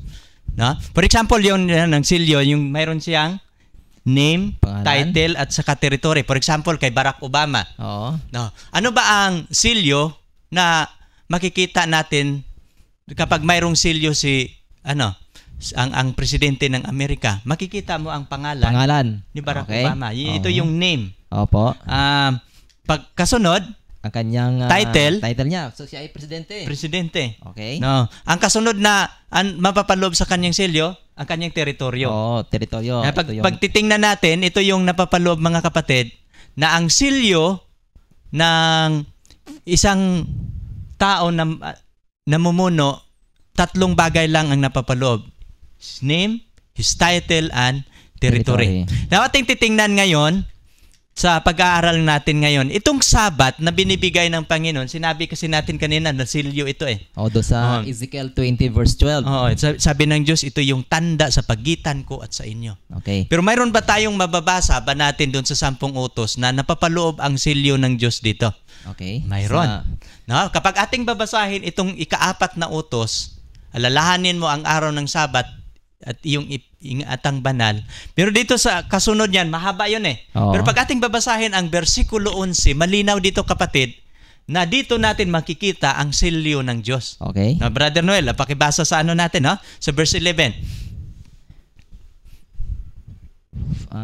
For in 6 days, the Lord made heaven and earth, the sea and all that in them is and rested the 7th day. Wherefore the Lord blessed the Sabbath day and hallowed it. Mapapansin nyo. Saan ba natin makikita ang silyo dito? Yung kanina yung silyo dito yung tatlo, di ba? Yung name, pangalan, title at saka territory. Okay. No, saan ba ano ba ang pangalan dito? Pag titingnan mo dito yung pangalan niya, for in 6 days the Lord. Okay. Siguro Brother John, ang ating mga kaibigan ay imbitahin natin sila. Okay. Na kung meron sa mga Bible, pwede po nilang buksan at ating isa-isahin ito kasi mahalaga ito Brother John dahil tatak ito eh. Tatak ng pagmamayari ito. So kailangan natin matiyak na ang Sabat ay talagang tatak ng ating Panginoon. Okay, so sabi mo kanina, ang name dito yung the Lord. Lord. Pwede ba natin gagamitin na ang pangalan niya the Lord? Pwede, di ba? Ang Lord ay isang pangalan ito na tinatawag sa ating Panginoon. My Lord and my God. Sabi na ni Thomas. So, ang Lord o Panginoon, isang pangalan ito. Ginagamit ito ng ating Panginoon. So, kung ilalagay natin ito sa silyo, makapasa siya. Pasado siya. Meron na siya. For the Lord, in 6 days, the Lord. Okay, pangalan. Ito yung, ano naman itong kasunod? Yung kasunod niya, yung title. Doon ay President, no? Dito, tingnan natin ha. Made heaven and earth. Ibig sabihin, made. Siya po yung creator, manalalang. So, ang kanyang mga katayuan o position dito sa talatang ito, itong Panginoon na to, siya yung ating manlalalang. Manlalalang o creator, no? Ito na lang. Ang ating hanapin, yung territory kanyang territory. Okay? Pag ating titingnan din, pag ang kasunod, yung made, ito yung creator, siya pala yung gumagawa, no? Kasunod, yung creator of Heaven and earth. Ito yung kanyang teritoryo. The sea and all that in them. So, Brother John, napakaliwanag. Itong talatang ito, nagbabanggit, nagko-complement doon sa talata na ating matagpuan doon sa Ezekiel 20 verse 12 na sabi niya, the Sabbath is a sign between me at sa aking mga tao. So, ating napatunayan ngayon ay napakaliwanag na ating nakita yung mga bagay na kinakailangan para maging tunay na silyo itong araw ng Sabat dahil nandiyan nakalagay ang mga necessary na mga bagay para ma-distinguish na ito ay tunay na silyo ng ating Panginoon sa atin. So ating napapatunayan ngayong gabi mga kaibigan na ang Sabat talaga ito yung silyo. Pero pag for example Sunday ay wala tayong mababasa. Wala pa tayong mababasa. Gaano man ako Brother John kasinsero maari sa pangingiling ko sa araw na to. Pero hindi po itong araw na binigyan ng Panginoon. Ito po ay walang kabuluhan ayon na rin sa sabi ng Biblia. Mapapansin ninyo, dito yung ating nakikita sa screen. No? Ito yung ulitin natin, yung kanyang, sa silyo ng Diyos, ang kanyang Lord, ito yung kanyang name, ang kanyang, He made, the Lord made the heaven and the earth. So yung He made, yung creator at saka heaven and earth, ito yung teritoryo. Ito yung silyo ng Diyos, isang dokumento ng Diyos, tatak ito ng Diyos sa kanyang bayan. So malinaw yan ating napatunayan na ang Sabat na ating ipinag-aralan, silyo ito ng Diyos. Ito yung mga talata na mga kasunod, no? Brother John, pwede pa ba akong magdagdag na konti? Sige. Ito kasi yung mga kaibigan ay napakahalaga na talagang mabigyan natin ng emphasis, no? Emphasis itong silyo to. Doon po sa amin, Brother John, sa isang lugar doon sa amin, ay mayroon doong nagtayo ng bakahan. Alam mo yung bakahan, Brother John? Yun yung mga baka na kanilang pinapastol. Okay. Napansin ko, Brother John, na ang mga baka na to ay may nilalagyan niya ng tatak dito sa balakang. Ang ginagawa, yung bakal na bilog ay nilalagay doon sa apoy hanggang sa magbaga yung bakal. Doon sa bakal na yon mga kaibigan ko, ay nakalagay doon ang initial na namamayari. Kunyari, kunin ko na sa akin para mas madali. Okay, lagyan ko ng NBJ. So yun ang nakalagay doon sa baka lang yun na bilog, Brother John. Pinapainit yun. Tapos yung baka, iniipit nila doon sa may pintuan para hindi siya makatakbo. Hindi siya makagalaw. Hindi siya makagalaw. So mga painit na yun, ito ay kanyang nilalagay dito. Ay masakit, Brother John. Yung huni ng baka, talagang mararamdaman mo na masakit talaga. Ang ugali ng Pilipino, pag nakita niya ng kanyang kaibigan o kumpare ay kumikita, gagayahin niya. So hindi sa malaya, hindi kalayuan, meron din nag-open ng panibago kasi may mga pera ang tao sa openness ng bakahan. Nagkataon ngayon, Brother John, na itong isang baka ng tao na to ni kapatid A ay nakawala. Naturally, pupunta doon sa kabilang bakahan. Humahalo na. Mahalo na. Kung wala pong tatak yung baka na yung Brother John, at sasabihin ng may-ari no na, pare, akin yun. Oo. Ano ang mangyari? Magkakagulo sila. Ngunit dahil doon sa tatak na yung Brother John, sinabi ng nagmamay-ari ng kabilang bakahan, sige, hanapin mo na dyan. Pag makita mo at may tatak, yan. Yan. So, ito mga kaibigan, sa simpleng ilustrasyon na to, ito ang araw ng Sabat na to, natatak ng ating Panginoon, napakahalaga ito, na tayo ay makikita, na tayo ay kanyang mga anak sa pamagitan ng tatak na to. Kasi otherwise, kung wala yung tatak, hindi ko alam kung nasaan tayo. Kaya nga, mga Brother Noel, ito yung binaliwala ng milyon ka mga taong Pilipino. Pero pag-aralan natin sa Biblia, ay malinaw pala, no? Napakalinaw, Brother John. Napakalinaw na silyo pala ito ng Diyos. Pero ang tanong, bakit ito pinapalitan na? Yan. Sa halip na Saturday, ginawa nila Sunday o ibang araw. Kasi ang mga Muslim natin ngayon, Bernes. Pero ginagalang natin sila. Pero ang natin dito, titingnan natin sa record sa Biblia, gaano ba ito kaimportante? Kaya nga ito yung ating pinag-aralan ngayon. No? Kasunod na mga talata, ating babasahin ngayon mga kaibigan. Ito pang tala sa Exodo 31, no? Verse 13. Sabi dito, speak thou unto the children of Israel, saying, verily my Sabbath ye shall keep, for it is a sign between me and you throughout your generation. So, kaya nga, hanggang ngayon, ang Israel, Sabado. Sabado hindi nagbabago yan. Kaya, sapagkat, yan talaga ang opisyal. No? Sa 17, it is a sign between me and the children of Israel forever. So, inulit, itong talata ito, inulit niya ulit doon sa Ezekiel kanina nating binasa, no? Pag sa 15, 6 days, mid work be done, but in 7th day is the Sabbath of rest, holy to the Lord. Malinaw yan. So, ang ikapito, maraming talata yan. Kahit subukan ninyong titingnan ang buong record ng Biblia, pag mayroon kayong mga electronics Bible na itatype lang ninyo sa inyong mga computer, ano karami yung Sabat? Napakarami. No? Pag sa New Testament ay 89 ka mga talata, ang Sunday ay 8 lang. So, kaya nga makikita natin yung kaibahan. So, dito sa sa Hebrew, ito yung dictionary, Bible dictionary, ang ibig sabihin, sign kasing nilagay ng Panginoon, pero sa Hebrew, oath, ang ibig sabihin yan, sign, pero kasama na rin doon, nilagyan yung guhit, yung mark. Kasi yung sign at saka mark, magkakaiba yan. Mapapansin nyo sa Biblia, mayroong tatak ng hayop, mayroon ding tatak ng Diyos. Opo. Kung mayroong tatak ng hayop na 666, ay ang Diyos ay mayroon din tatak. Mayroon ding tatak. Kaya nga, at nakita na yung tatak ito na yung kanyang Sabbath. Sabbath. At saka yung ito nga hype na binabanggit mo ay meron siyang counterfeit na tatak. Tatak. Kaya nga, ito yung sana pag magkakaroon tayo ng talakayan, yung tungkol doon sa counterfeit na sign, na sign, no? Siguro sa darating na abangan ninyo yan sapagkat aming itatalakay din yun. Ano ba itong tatak ng hayop?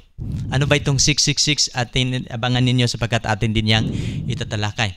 And mayroon, mahalaga din ito, maliban doon sa tatak ito ng Diyos, ilalagay ito ng Diyos sa kanyang bayan, sa kanilang noo at sa kanilang kamay. Opo. Katulad din ng tatak ng hayop.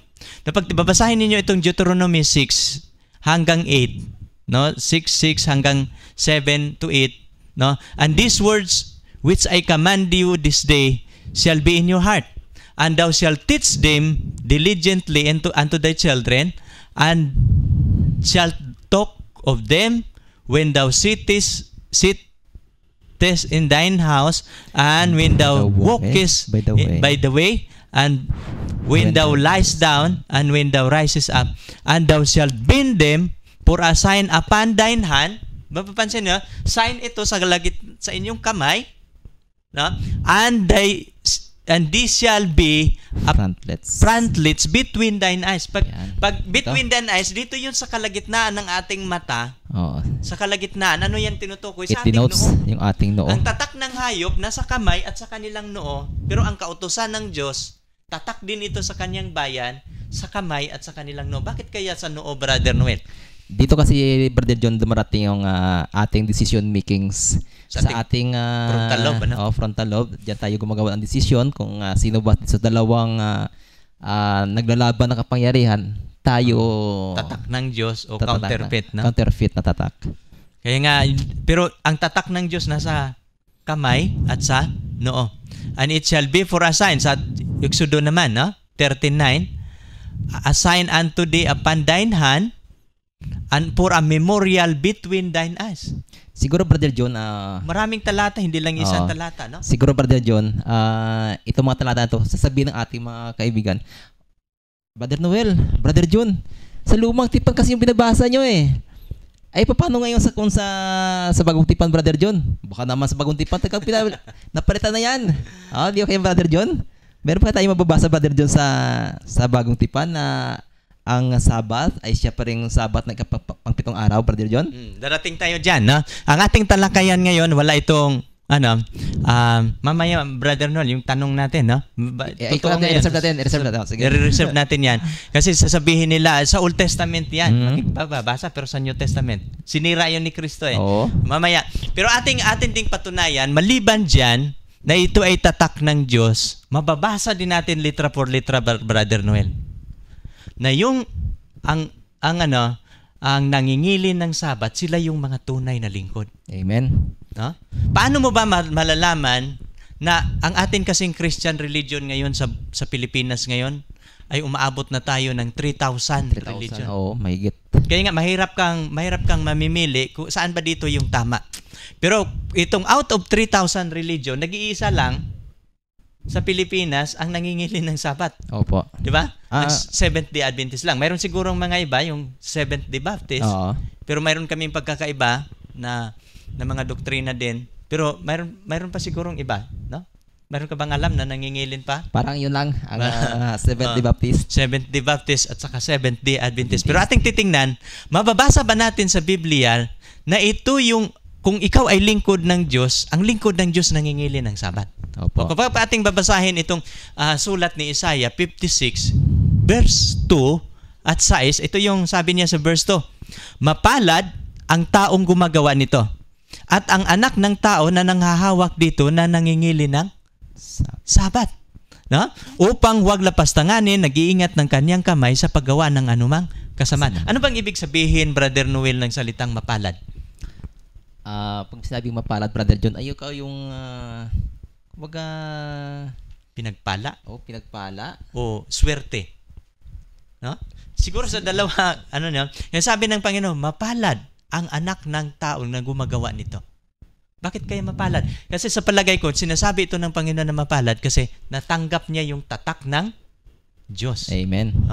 Na nangingilin ng Sabat. Ito yung sinasabi sa Biblia. Pero pag linggo kaya, mayroon kayo tayong mababasa na mapalad ang nangingilin ng linggo. Babasahin mo man sa Old Genesis hanggang Revelation, wala kang mababasa na magiging mapalad ang nangingilin ng linggo. Opo. Dito yun sa 6, dito natin mababasa, litra por litra. Papansinin ninyo, kayo mismo magbabasa sa Biblia o sa screen natin, mababasa natin, ating babasahin ngayong gabi. Sa versikulo 6, 56 ng Isaiah ito, versikulo 6. Gayon din naman ang mga taga-ibang lupa. Hindi lang sa Israel. Oo. Na, ibig sabihin, sabi ng iba, sa Israel lang yan. Pero gayon din ang mga taga-ibang lupa na makikilakip sa Panginoon. So, ibig sabihin, hindi sila Israelita. Nagpa-adapt sa bayan ng Panginoon. Amen. Upang magsipangasiwa sa Kanya at magsiibig sa pangalan ng Panginoon upang maging Kanyang mga lingkod. Amen. Upang maging Kanyang lingkod. Sino itong mga lingkod niya? Ang bawat nangingili ng Sabat upang wag lapastanganin at nag-ingat ng aking tipan. At yung tipan na tinutukoy dito, 10 Commandments yan. Na mababasa natin sa Deuteronomy na ang tipan ng Diyos yun yung kanyang 10 utos. Now ngayon, dito naman tayo, malinaw na yung talakayan natin no, na malayo na yung ating nalaman natin na tatak. At ito pala yung lingkod ng Panginoon, ang lingkod niya, mababasa natin litra por litra na nangingilin ng Sabat. Kaya nga, kung gusto ninyong sasali sa lingkod ng Panginoon, dapat mangingilin ng Sabat. Maring hindi familiar sa iyo ito, pero tingnan mo sa Biblia. Okay, at pwede nilang sundan, Brother John, yung mga talata nating binabasa, pwede nilang sundan at pwede nilang basahin muli sa kanilang mga Biblia. Dito tayo kasunod, ang atin namang pag-aralan ngayon ay paano, kung alam na natin yung Sabat, na Sabado pala yun, sa mga tagapakinig natin na gustong mangingilin ng Sabat. O Brother John, maring inyong tanong, paano namin ipapangilin ang Sabat? Opo. No? Kung itong Sabat pala ay Sabado pala ito, hindi pala ito Linggo, o kung gusto kong mangilin, paano ko ito ipangilin? Opo. No? Paano natin ipapangilin itong Sabat? May mga talata sa Biblia katulad nito. Ito yung sabi niya ito sa Isaiah 58:13. Ito yung paraan kung paano natin ipangilin ang Sabat. If thou turn away thy foot from the Sabbath, from doing thy pleasure on my holy day, and call the Sabbath a delight, the holy of the Lord, honorable, and thou shalt honor him, not doing thine own ways, nor finding thine own pleasure, nor speaking thine own words, then thou shalt delight thyself in the Lord. And I will cause thee to ride upon the high places of the earth, and feed thee with the heritage of Jacob thy father, for the mouth of the Lord hath spoken it. No, ating Tagalogin ito, Brother Noel. Sabi niya dito, kung iyong iurong ang iyong mga paa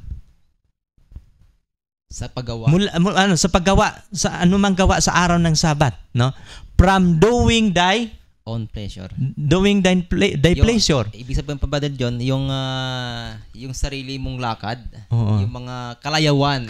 Sa halip na. Sa sariling kalayawan Oo. sa araw ng Sabat. Oo. So ano ba yung mga sariling kalayawan? Siguro pupunta ka sa SM, tapos, pero Sabado, ay iurong mo. Oo. Hindi sa halip na ay Sabado ngayon, hindi dapat tayo. No, kasi yung sarili mong kalayawan, pansarili mo yun. Kasi ang 7th day, sabi ng Panginoon, 6 na araw, tatarbahuin mo lahat. Oo. Pero ikapito, pahinga sa Panginoon. Amen. Sabat sa Panginoon. Hindi mo ito Sabat, ha? Kasi meron nag-iisip na Sabat naman, pahinga naman sa tao yan. Pero pag titingnan mo yung pagkasulat sa Biblia, ito ay ang ikapitong araw, Sabat sa Panginoon mong Diyos. Hindi mo yun pahinga para sa iyong sarili, kundi pahinga para sa Panginoon. Oh. Kaya nga sa araw na yan, huwag kang gagawa ng sarili mong kalayuan. No? Sa aking banal na kaarawan, binabanggit niya, no? And call the Sabbath a delight. Ang Sabat, hindi ito pabigat, kundi kasayahan. Kasiyahan. Yan. Bakit kasayahan? Sapagkat ay makipagrelasyon ka sa Diyos, lalapit ka sa Diyos. Nakipagniig, sabi nga, makipagniig ka sa Panginoon. No, sa araw na yan, di ba? Hindi ka pa masaya na, Panginoon, ako'y lalapit sa iyo. Kasi ang Panginoon dito, nakipagrelasyon siya sa atin sa araw ng Sabat. No? At tatawagin itong Sabat na honorable. No? Ano siya? I-honor siya. At hindi ka lalakad ng iyong sariling lakad o sarili mong kalayawan o magsasalita ng iyong sariling salita. Dito tayo minsan, Brother John, kalimitan na nahuhulog Diba? Kahit tayo mga nangilin sa araw ng Sabat, minsan pati sa simbahan, pag nakita mo yung kaibigan mo, uy, Brad, kamusta? Ganda ng damit mo. Magkano ba ito? Kung hindi araw ng Sabat, magkano ba ito? Para bang minsan mga kaibigan, ang araw ng Sabat ay yung ating pananalita ay walang direksyon. So dapat ang ating mga pananalita sa araw ng Sabat ay atin itong ingatan na ang kabanalan ng Sabat ay hindi natin itong mapapabayaan. At ano ba itong mga sariling pananalita? Siguro magtanong tayo, Brad, ano bang trabaho mo ngayon? Yan. Wala akong trabaho ngayon. Pansarili na yan. Kaya nga ito yung ingatan natin sa araw ng Sabat na sa halip ng mga material na usapan, na mga hanap buhay, ang ating pag-usapan dito pertaining spiritual na mga bagay sa Panginoon. Sapagkat lahat ng mga bagay na ating mga usapin patungkol sa Panginoon. Then shall delight thyself unto the Lord. Kung gagawin natin yan, magkakaroon tayo ng kasayahan. Amen. May mga dito sa Biblia, kasi yung mga Israelita, mayroon din mga panahon na sila ay, pag maganda yung leader nila, maglilingkod. Pag hindi maganda yung leader, backslide. Oo. At mayroong mga karanasan sila na nagdala sila ng mga bigat. Nagnegosyo sila sa araw ng Sabat. Ito yung tala sa Jeremias 17:21 na ipinagbabawal ng Diyos na tayo po ay magkakaroon ng buying and selling o magdala ng mga pasanin. Kaya nga ang tanong kanina, paano ba natin ito ipangilin? Kung ating ipapangilin ang Sabat na banal para sa Panginoon, kasama na dito ang walang pasanin na mga mabibigat sa araw ng Sabat. Mababasa po natin yan sa Jeremias 17:21. Thus saith the Lord. Ang Diyos ang nagsasabi, no? Take heed to yourself and bear no burden on the Sabbath day. Walang mabibigat na pasanin ang magiging dadalhin mo sa araw ng Sabat. Neither carry forth a burden out of your house on the Sabbath day, neither do ye any work, but hallow ye the Sabbath day as I commanded your father. Actually, Brother John, na siguro na nakaligtaan natin na ilagay dito sa ating mga talata, yung tala na nakasulat sa Nehemias. Isa din yun. Hindi ko na pumalala yung talata noon, pero ang pagkasabi po ng isipan doon ay doon sa araw ng Sabbath, mayroong mga strangers na galing sa ibang lugar na mayroon doon dala-dalang paninda. So ngayon, nagdinegosyo sila. So sabi ni Nehemias, isira ang gate sa araw ng Biyernes, paglubog ng araw, isira para walang paninda na mangyari sa araw ng Sabat. Kaya sa aming mga kaibigan, sa mga Seventh-day Adventist, meron tayong araw na tinatawag na kanina, di ba? Yung araw ng Biyernes, naghanda ang mga babae ng mga pabango, mga engkwento para doon sa katawan ni Kristo. So sa atin ngayon, bilang mga anak ng Diyos, merong araw, Brother John, specific na araw din tayo ng paghahanda, araw ng Biyernes, na kung saan sa araw na to, ang ating mga in-expect na mga pangangailanganin sa araw ng Sabat ay atin ang inihanda. Para sa pati ng araw ng Sabat, hindi tayo mamamalingki. Wala nang buying. Wala nang buying and selling. Ang ating mga damit na gagamitin para sa araw ng Sabat ay nakahanda na. Yan, hindi na tayo mamamalansya sa araw ng Sabat. Yan. So, bahagi ito. Kumbaga yung ating mga normal na ginagawa sa ibang araw, dapat itong lahat ay iwasan na natin sa araw ng kapahingahan. Yun yung paraan natin, paano natin siya gagawing banal. Opo. Kasi ang utos ng Panginoon, no, ipangilin ninyo ang Sabat at gagawin ninyo itong banal, no? At ito yung kasunod, anong oras magsimula ang Sabat? Yun. Kung alam na natin paano ipangilin, ano naman ang oras magpasimula? Pagbabasahin natin yung 23 ng Levitico, talatang 32, magiging Sabat, takdang kapahingahan sa inyo, inyong pagdalamhatiin ang inyong mga kaluluwa sa ikasiyam na araw sa buwan ng araw ng buwan. Ito yung kasama ito doon sa tala ng Levitico, yung Day of Atonement. At sa Sabat na ito, ipapangilin natin ito mula sa paglubog ng araw hanggang sa muling paglubog ng araw, ipangilin ninyo ang inyong mga Sabat. Ito pa, Brother John, minsan din ang problema, Brother John. Minsan akala natin alas 6 ang sunset. Pero hindi natin nalalaman kagaya ngayong buwan na to, ngayong araw na to, itong darating na Biyernes, ang paglubog ng araw is alas 5:27, hindi alas 6. Hindi pala alas 6, ano? Hindi alas 6. So minsan sinisip natin, mamaya pa naman yung alas 6, mamaya pa yung lubog ang araw. Ating ingatan dahil ito ay isa ding patibo ito ng ating kaaway na para natin masagasaan ang araw ng Sabat. Sabi, nagmamadali pa tayo, marami tayong gagawin, kailangan pa, tapusin natin ito. Pero 5:30 na, in-expect mo ang paglubog ng araw ay alas 6 pa.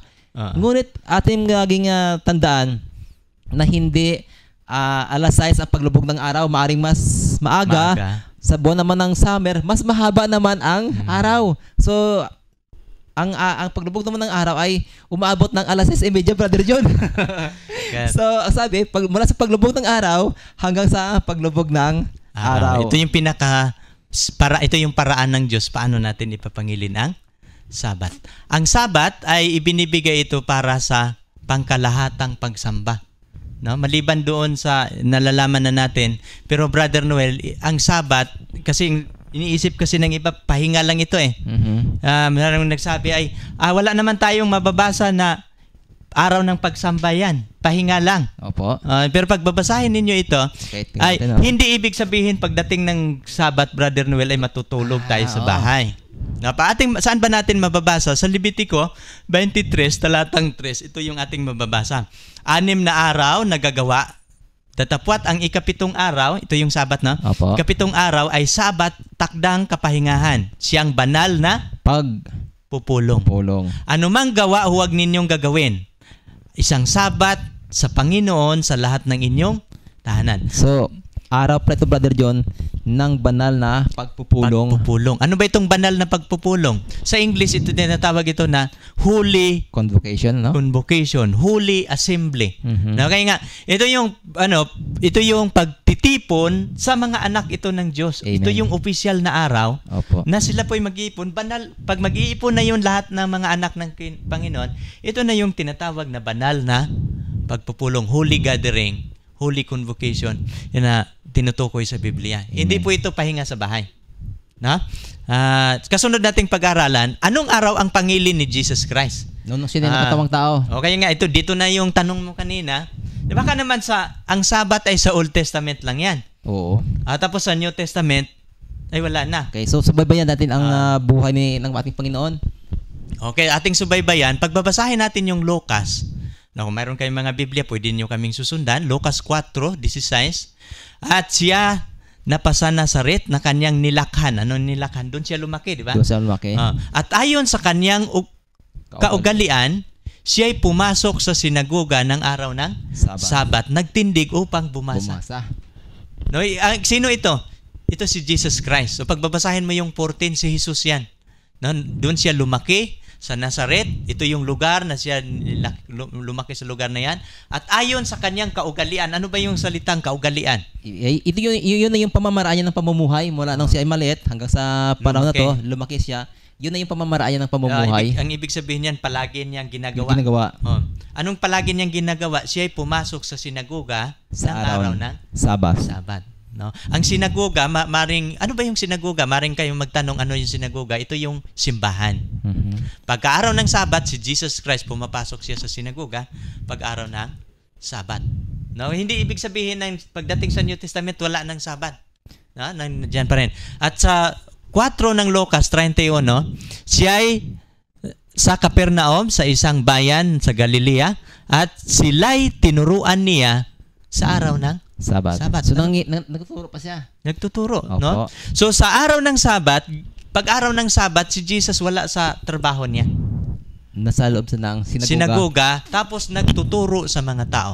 Sila'y tinuruan niya sa araw ng Sabat. Amen. Kaya nga, si Jesus Christ nga, Panginoon. Pagtitingnan natin mga kapatid, tayo sa mga Christian na mga religion, alam namin na si Jesus Christ ang inyong Panginoon. So kung Panginoon ninyo si Jesus Christ, saan si Jesus Christ? Dapat doon tayo. Opo. Kung si Jesus Christ, ang araw ng kanyang pangilin, araw na kung saan ibinigay niya ang Panginoon para sa banal na pagpupulong, araw pala ng Sabado si Jesus Christ. So kung saan si Jesus Christ, doon tayo. Doon yung presensya ng Panginoon, banal na araw, dapat doon tayo makipagtagpo sa Kanya. Alam niyo mga kapatid, the safest ground na tiyak tayo na hindi tayo maliligaw sa ating kapanahunan ngayon sa pagsunod sa katotohanan. Kung saan si Jesus Christ, doon tayo, hindi tayo magkakamali. Amen. Kung sa araw na Sabado, si Jesus nandoon sa sinagoga, doon din tayo sa araw ng Sabat. How about his disciple? Sabihin ng iba, Brother Noel, na ay si Jesus, nung namatay siya, hindi pa kasi namatay si Jesus dyan Opo. Pero nung namatay na, tapos na yun, naabulis na yung batas sa Sabat. Bakit maaaring sabihin ng iba? Pero pag titingnan ninyo yung mga tala, maraming tala sa New Testament, pero wala kang mababasa na sa linggo, nangingilin ang kanyang mga alagad. Ito yung mga tala natin sa Gawa 3:14, 42 hanggang 44. Pwede po na siguro 8 ko na, ilista, Brother Job, hindi na, bagay masundan nila yan, Nakikita nila, pwede ninyong kukopyahin yan, at maaari nating babasahin. For example, dito sa Gawa 3:14, datapwat sila'y pagkatahak nila sa Perga, nagsidating sila sa Antioquia ng Pisidia. Maraming lugar ang nila, tinatahak, Perga, Antioquia, Pisidia. Habang sila nangangaral sa mga lugar na yan, pagkadating ng Sabat, at sila'y nagsipasok sa sinagoga ng araw ng Sabat. Yung sinagoga simbahan, pero nang marami silang lugar, palipat-lipat sila ng lugar, pero pag araw ng Sabado, sila'y pumapasok sa simbahan sa araw ng Sabat. Anong ginawa nila doon? Nagsiupo. No, sa 21 ng 15, palibhasa sapagkat si Moses mula ng unang panahon, mayroong bawat bayan nangangaral tungkol sa kanya. Palibhasa, binabasa sa mga sinaguga sa bawat Sabat yung aral ni Moses, aral ng Diyos. At ng araw ng Sabat, nagsilabas kami. Sa labas ng pintuan, sa tabi ng ilog, doon sinapantahan namin, may mga mapapanalanginan. Doon sila sa lugar na walang simbahan. Opo. Pero lumabas sila doon sa pintuan kasi naghahanap sila ng lugar na makapag-ipon-ipon sila. At yun ay araw ng Sabat. Sabat, no? Amen. At kami nagsiupo, nagsalitaan sa mga babaeng nangagkatipon. No, araw ng Sabat niya, no? Ng araw ng Sabat. Ito yung mga tala, no? Si Pablo, ayon sa ugali niya, pumasok sa kanila ng 3 Sabat, nangagkatuwiran sa kanila sa mga kasulatan.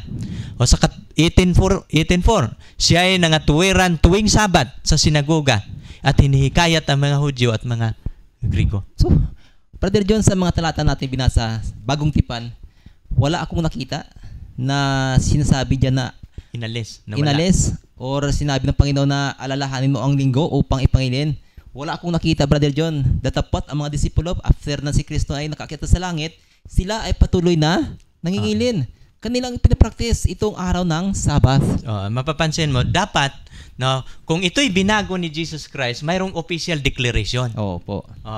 Kung binago ito ng ating Panginoon, bakit hindi natin nababasa sa Biblia? Wala, Brother John. Wala, di ba? At kung mayroong official declaration, ang mga alagad, hindi na pumapasok doon pag-araw ng Sabat. Opo. Pero sa mga tala na ating nababasa, araw palagi ng Sabat. Araw palagi ng Sabat. Pero wala din tayong mababasa. Kung totoo yung linggo, dapat mayroon tayong mababasa din. Meron dapat. At mayroon ding official declaration ng Panginoon na binago na niya from Sabat to Sunday. Yun ang mahalaga sana. Kaya nga ito, ang ating tinatalakay ngayon mga kaibigan, ito yung katotohanan na nakasulat sa Biblia kung ano talaga yung nakalagay sa Biblia. At kung ating susundin ito, nasa katotohanan tayo. Amen. Now, dito tayo sa kasunod. Totoo ba na sinasabi na nawala na yung Sabat? Na-abolish na. Dito tayo ngayon sa ating talakayan ngayon. Kasi sabi ng iba ay, wala na yan. No? Pinalitan na yan. Ay, linggo na tayo ngayon. Sa Kristiyano ngayon, linggo na. Pero sa mga Hudyo, Sabado. Pero sa Christian religion, linggo na. Pero pag ating babasahin ang Biblia, saan pa natin mababasa, Brother Noel? Sa Hebreo? Sa Hebreo, no? Pakibasa, Brother Noel, no? Okay, ito po ay sa Hebrew, Kapitulo 4, talatang 4, 9, at saka 10. Ang sabi ay, sapagkat sa isang dako, sinasabi niya ang ganito, tungkol sa ikapitong araw. At nagpahinga ng ikapitong araw ang Diyos sa lahat ng kanyang mga gawa. 9. May natitira pangang kapahingahang Sabat ukol sa bayan ng Diyos. Sapagkat, talatang 10, sapagkat ang pumasok sa kanyang kapahingahan ay magpahinga naman ng kanyang mga gawa gaya ng Diyos ng kanyang mga gawa. So meron pa pala, Brother John, na natitira na kung saan sabi ang bayan ng Diyos ay dapat pumasok sa kapahingahang ito. At dito din aking napapansin, sa 4, binabanggit talaga niya yung ikapitong araw. Ikapitong araw. No? Pero pag sa 9, may natitira pangang kapahingahang Sabat ukol sa bayan ng Diyos. So kung sabi nila wala na, pero sino ngayon ang tama? Yung nagsasabi na wala na o yung sabi ng Biblia? Sabi nga ni Pedro, sabi niya, we would rather obey God than man. Diba? So, sa Gawa 5. Okay, may orong utos ang Diyos, ipangilin mo ang araw ng Sabat. Tapos ngayon ay meron ding utos ang ating kinalakihan na pananampalataya, ang ating dating iglesia na sinasabi na mangilin kayo sa araw ng linggo. So mayroong contradiction, Brother John. So nasa sa atin ngayon ang pagpili kung alin ang ating susundin. Dito din mga kaibigan, kahit anong bersyon, hindi mababago dito na may natitira. No? Kahit anong bersyon ng Biblia, sabi ng iba, wala na. Maaring narinig ito ninyo sa inyong mga pastor na wala na yung Sabat. Sa Israel lang yan. Sa ating pag-aaral ngayon, hindi po sa Israel lamang. No? At malinaw na sinasabi na may natitira pa ngang isang Sabat ukol sa bayan ng Diyos. Kung gusto ninyong makabilang sa bayan ng Diyos, na masasabi ninyong tunay na bayan ng Diyos, ang bayan ng Diyos na nangingilin ng Sabat. At ito din sa verse 10, Brother Noel, ito yung pinakamahalaga. Kasi maraming mga tao, sumisimba sila 1 oras, 2 oras o kalahating araw, tapos na yung Sabat nila. Pero sa Biblia, ang ano pala, standard natin kung paano natin ipapangili ng Sabat, katulad ng pagpapahinga ng Diyos, sa pagpapahinga naman niya sa kanyang gawa. Dito sa 10, sapagkat ang pumasok sa kanyang kapahingahan, magpapahinga naman ng kanyang gawa, gaya ng Diyos ng kanyang gawa. Okay. Kaya nga, with yung 24 hours, nagpapahinga ang Diyos noon. So, kapag ating ipapangilin din yon, gagawin din natin katulad ng pagpapahinga ng Diyos. Siguro, Brother John, doon sa ating mga kaibigan, na talagang sasabihin nila na ayaw naming ipangilin yung araw ng Sabat, gusto na lang, dito na kami sa linggo. Amin lamang inaapila sa inyo mga kapatid na kung gusto niyo ang araw ng linggo, gawin niyo ang pamamaraan ng Panginoon. Kailangan nagpapasimula sa kapahingahan mula sa paglubog ng Biyernes dapat, pero kung ayaw nyo ng ikapitong araw at gusto nyo talaga ang linggo, so dapat ipangilin nyo mula sa paglubog ng araw ng Sabado papunta sa paglubog ng araw ng linggo, dahil yun ang hinihingi ng ating Panginoon. Yun ang tamang pangingilin, 24 hours yun. At huwag kayong pagkatapos ng pananabahan, pag-aling natin sa simbahan, huwag kayong tumuloy sa sinihan, huwag kayong tumuloy sa palengke. Yun ang tamang pamamaraan na gusto ng ating Panginoon. Kung ayaw nyo talagang ipangilin ang tamang araw na sinasabi ng ating Panginoon, pang-7 araw. Pero ito lang yung masakit dito, na karamihan sa mga ngaral ngayon, hindi yan tinuturo. Hindi sinasabi yan, Brother John. Karamihan sa mga pastor majority, hindi nagtuturo ng ating paglilingkod sa araw ng Sabat, araw ng pagsamba, 24 hours.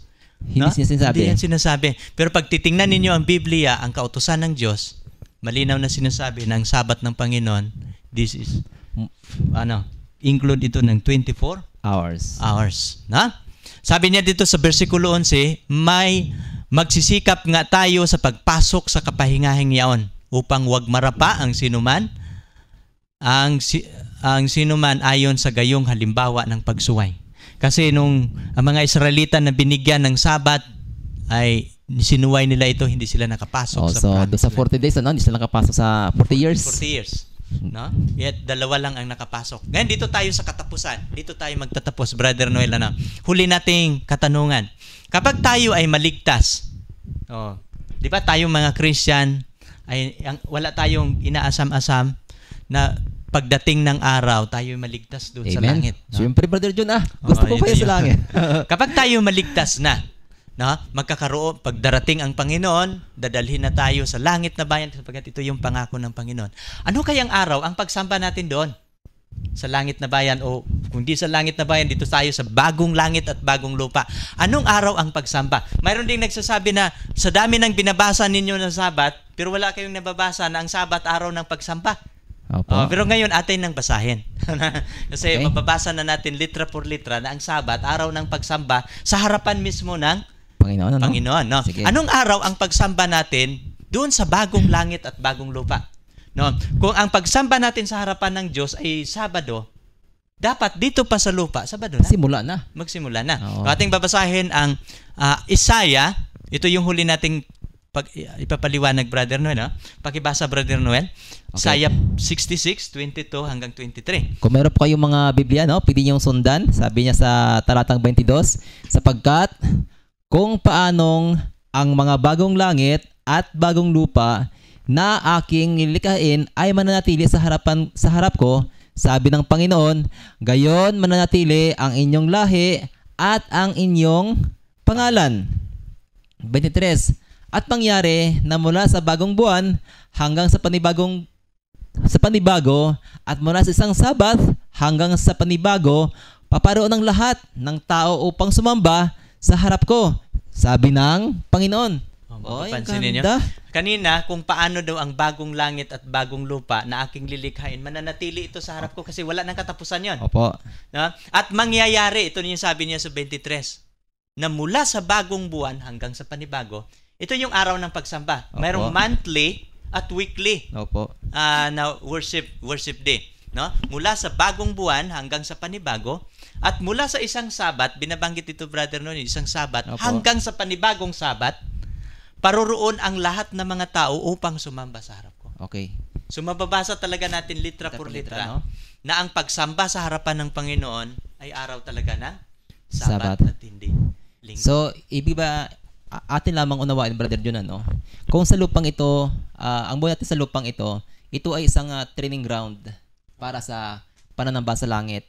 Ang ating ngayong pinapractice ay pansamantala lamang ito na ating dadalhin do sa langit.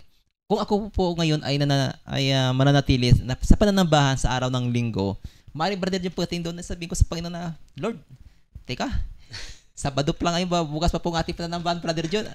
So, kumbaga hindi yun ang tamang pamamaraan ng pananambahan. Ang buhay natin dito sa lupang ito ay paghahanda ng buhay natin na spent doon sa eternity. Isa pang bagay, Brother John, doon sa talatang 22, pwede po mga ibalik yung yan. Ating makikita dyan ang salitang na aking lilikhain. Ito pong verb na binanggit dito, lilikhain. Ibig sabihin, ito ay future tense, Brother John. Hindi pa ito nangyari. Lilikhain, gagawin pa lamang ito ng Panginoon. In the future pa ito. So, hindi nagtatapos ang Sabat doon sa cross. Hindi nagtatapos doon sa panahon na kung saan si Kristo ay namatay.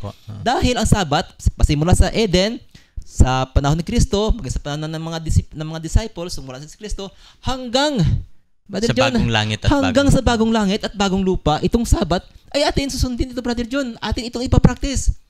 So mga kaibigan namin, itong pong mga talatang ito na ating nabasa ngayong gabi, sana ay maging kapaki-pakinabang sa bawat isa sa inyo. Lubos na maunawaan na napakahalaga itong paksa na to tungkol sa Sabat, na kung saan ay kinakailangan sa ngayon ay maging kabahagi kayo ng kabuuhan ng tunay na iglesia ng ating Panginoon na nangingilin sa araw ng Sabat. Mayroon din akong ipapaliwanag dito, Brother Noel, yung buwan, bagong buwan. Opo. Bakit binabanggit dito na mangyayari na mula sa bagong buwan hanggang sa panibago? Bakit binabanggit ito yung bagong buwan? Magkakaroon ng monthly at saka weekly na araw ng pagsamba. Sa mga hindi nakakaalam, may kinalaman ito doon sa pagbabasahin ninyo yung Apokalipsis 22. Mayroong binabanggit doon si Apostol Juan, nakita niya yung punong kahoy, ito yung kahoy ng buhay, na namumunga ito ng 12 bunga na namumunga sa bawat buwan. Kasi ang kahoy na ito, namumunga ito bawat buwan, haharbisin din ito bawat buwan. Kasi ang pagkain natin, ang ating eternal life, ang nagsustain doon, ay sa pamamagitan ng pag-inom natin sa tubig ng buhay at sa punong kahoy ng buhay. Ito yung kakainin natin monthly sa harapan ng Panginoon. Kaya nga, pag mapapansin ninyo, bakit mayroong monthly cycle na natin dito binabanggit? Sabi niya dito, mangyayari na mula sa bagong buwan hanggang sa panibago, at mula sa isang Sabat hanggang sa panibago, paroroon ang lahat ng mga tao upang sumamba sa harap niya. Kasi itong monthly period na kakainin natin yung kahoy ng buhay, bago natin kakainin, sasamba tayo sa harapan ng Panginoon. At ang pangalawa ditong tinutukoy na pagsamba, tuwing araw ng Sabat. At saan tayo? Sasamba tayo, sumamba tayo sa harap mismo ng Panginoon. Hindi na tayo pumupunta sa sinagoga, pumupunta sa simbahan. Ngayong gabi, siguro kapatid, pantapos na natin, Brother Noel, gusto kong makausap kayo ng direktahan, mga kaibigan. Ang atin pong talakayan ngayong gabi ay patungkol po ito sa katotohanan na hindi tinuturo ng karamihang relihiyon. At maari ngayon lang ninyo ito napakinggan.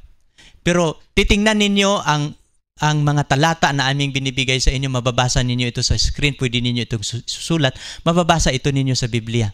Kung makikita ninyo ito sa Biblia, ito po'y katotohanan, kapatid. At maliban doon, wala nang katotohanan na inyong makikita na mayroon pinalitan ito ng Panginoon ng ibang araw. Sapagkat sa totoo lang, ito ang opisyal na nilagay ng Panginoon sa kanyang kautusan na nakasulat sa Biblia, na ito ang tamang araw na pinili ng Panginoon para sa kanyang bayan. At kung gusto mong makabilang sa kanyang bayan, sana umpisahan mo ang pangingilin sa araw na ito, sapagkat ito'y para sa inyo at ito'y hindi para lang sa amin. Sapagkat kung ano ang nakasulat sa Biblia, ito po'y katotohanan, sapagkat ang ating Biblia at ang ating kautusan, ito po'y mga katotohanan ng Diyos na binibigay niya sa tao na ang tao magkakaroon ng kaligtasan. Brother Noel, siguro magsalita ka pang tapos para sa ating mga kaibigan para ma-encourage din sila o anong masabi mo sa ating natatalakay ngayong gabi. Hanggang sa ngayon, Brother John, ay lagi ko naririnig sa ating mga kaibigan, anumang pananampalataya sila napapabilang na 10 Commandments, 10 utos. So kung ating laging iisipin ang 10 utos at ating babawasan ng isa, hindi na po ito 10 Commandments.